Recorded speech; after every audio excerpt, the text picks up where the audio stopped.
doctor tells us that I have Giardia.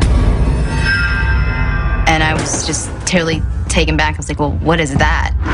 Giardia is a protozoan parasite that causes a painful disease called giardiasis. Giardiasis is an infection of the small intestine that's caused by a microorganism called Giardia lamblia.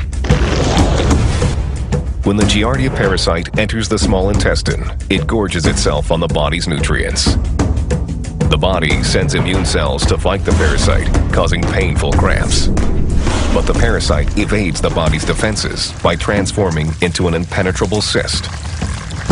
Protected from the host's immune system, the parasite breeds rapidly, eventually colonizing the host's entire intestinal tract. The problem with Giardia is that most people don't even realize they have it. It's usually misdiagnosed as irritable bowel syndrome. And without an accurate diagnosis and the appropriate medication, Giardia can run rampant in the intestines. If this parasite goes unchecked, it can cause enough diarrhea to severely dehydrate the host. And for young children and the elderly, severe dehydration can be deadly.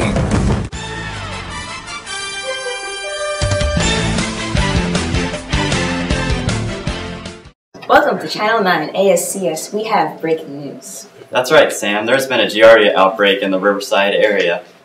I repeat, do not drink any tap water if you are in the affected area. We strongly advise you to boil the water for at least 10 minutes before it is safe to drink.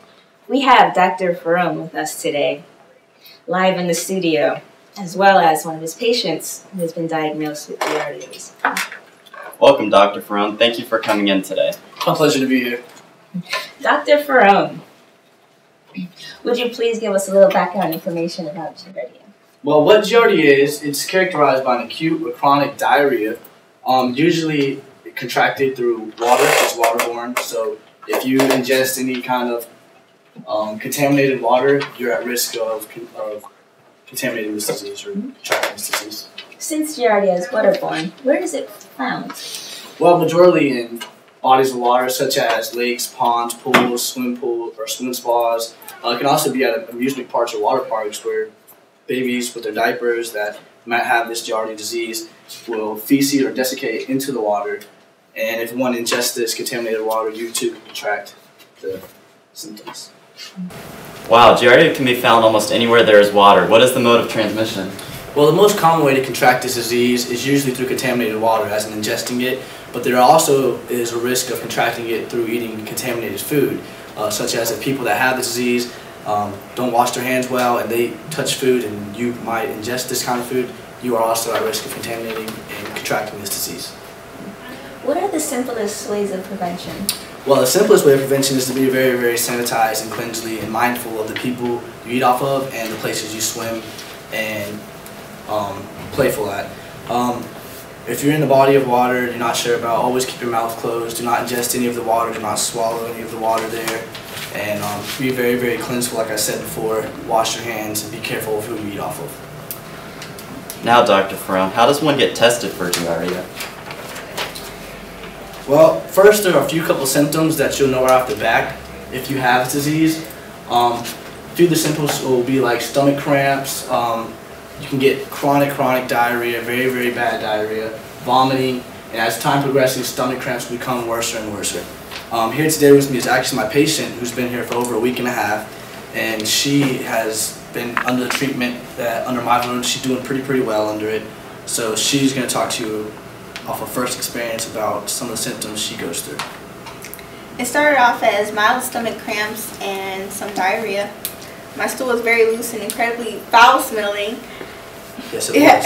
I had a little bit of vomiting, but nothing that made me think I needed to go to the doctor. The next day, my stomach cramps became stronger, and I decided to take some Imodium for my diarrhea, which didn't help.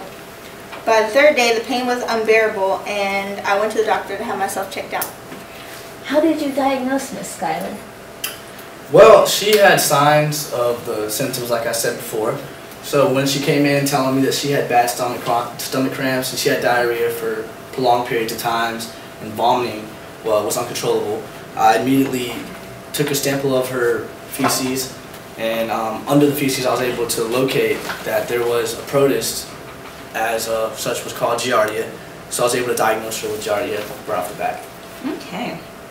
So Skylar, do you have any idea how you contracted Giardia? I believe I got it when I was swimming in the lake with my boyfriend at his house.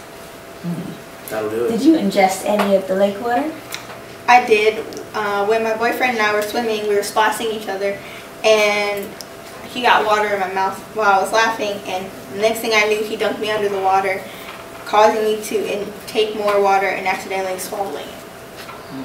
So, Dr. Ferrone, does everyone with Giardia have symptoms? No, not always. That is one of the things about Giardia is you can experience minor cases of the symptoms and never really know that you have Giardia. But the good thing about that is within a couple of weeks in time, it will go away eventually. What about those with symptoms? Well, those with symptoms and that have been diagnosed as having Giardia, the disease, we'll put you on either an anti-protozoal medication. A few of them are known as, well, the most popular is metronidazole. There's another few of them down here, but in this case with Skylar, she's on metronidazole, and it seems to be working pretty fairly nicely. So, are there any complications that can occur with the medicine? Yes. One is because of dehydration to the diarrhea.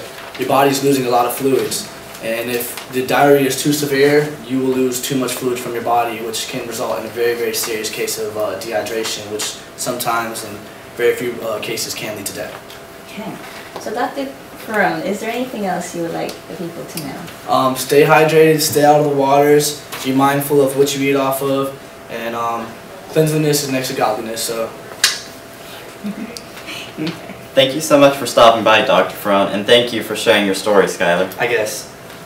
Thanks again, everyone, for tuning in to your only reliable station, Channel 9 ASCS.